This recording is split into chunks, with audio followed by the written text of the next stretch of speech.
Balita ko na problema ka daw. Ay naku, oo, nung problema talaga ako sa biyanan ko. Na-kidnap, kailangan ng pera, pantubos doon. Naku, nena, huwag mo ang problemahin yan. Biyanan mong hilaw. Wala namang ginawang maganda yan sa buhay mo, yung biyanan mo na yan. Panay pahirap. Grabe ka naman pakita magsalita sa mama ko. Grabe ka magsalita sa amin. Ay, bakit Francia? Na-hurt ka ba? Totoo naman nila. Panay kayo pasakit. Mga binibigay nyo kay Nena.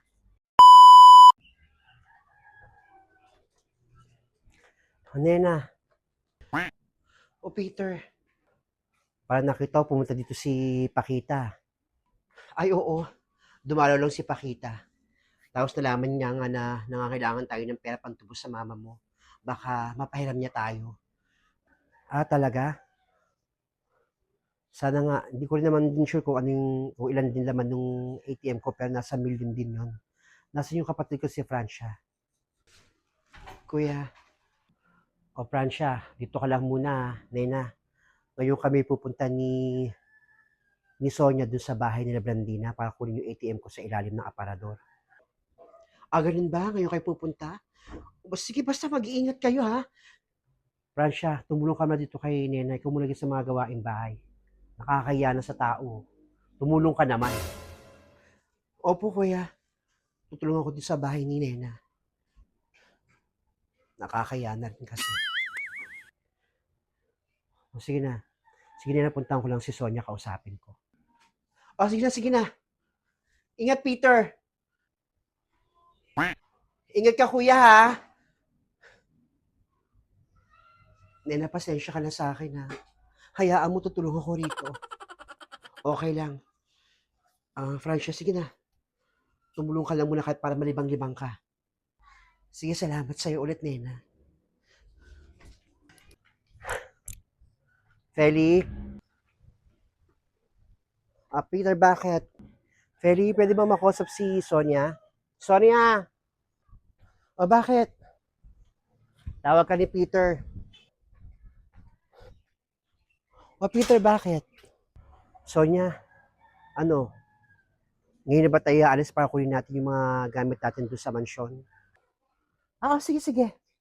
Ngayon tayo pumunta. Sige, mag-asikaso ka na.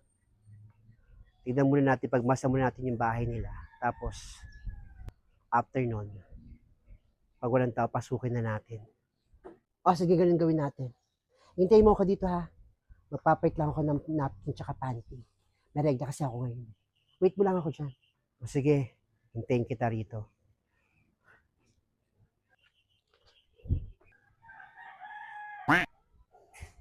Hoy, Sonia. Bakit, Ferry? Tanong ko nga, magkano naman yung 13 month na naiwan mo dun sa kama mo? Yun ba? Nako, 100,000 yung 13 month ko doon. Nilagay ko doon sa ilalim ng higaan ko. 100,000? Laki naman, yaya ka lang naman doon. Excuse me, kahit yaya lang ako doon, katulong lang ako doon, bongga magpasahod doon si madam. Oo, malaki pasahod yun, tsaka kumpleto ako sa mga benefits ko. May pag-ibig, may SSS, no? May PhilHealth. Kahit nga hindi ako teacher, pinasok niya ako sa GSIS eh. Bongga magpasahod yung si madam. Talaga? Bongga magpasahod yung nanay ni Blandina sa'yo.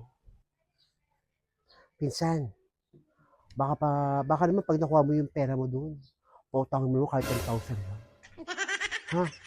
Bibili ko lang si Julie ng mga pangangailangan sa school. Wala pang padala yung mister ko. Kaya ka pala nagtatanong, mangutang ka lang pala. Sige, pautangin kita. Talaga pinsan, kapal mukha mo. Thanks, pinsan. Ito si Sonia, no? Madaling lapitan, tapos masipag pa sa bahay. Ang baho ng itlog na pula. Naalala ko yung itlog ng mister ko. Uy, Peter! Ikaw pala, negra. Ba't ba nakaporma ka? Saan ka pupunta? Ngayon namin pupuntahan yung bahay ni Blandina kasi naiwan ko yung ATM ko dun sa ilan na aparador namin. May lamang pera yung kahit pa paano makatulong yung pantubos kay mama. Talaga? Pupuntahan niyo ni Sonia yung bahay ni Blandina? Panalangin ko, Peter, na sana makuha mo nga yung ATM mo. Na ma-withdraw mo yun at makatulong ka naman sa nanay mo. Pati na rin kay Nena.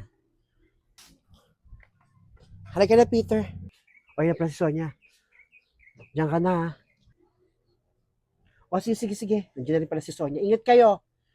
Una na kami, Negra. Halika na, Sonia.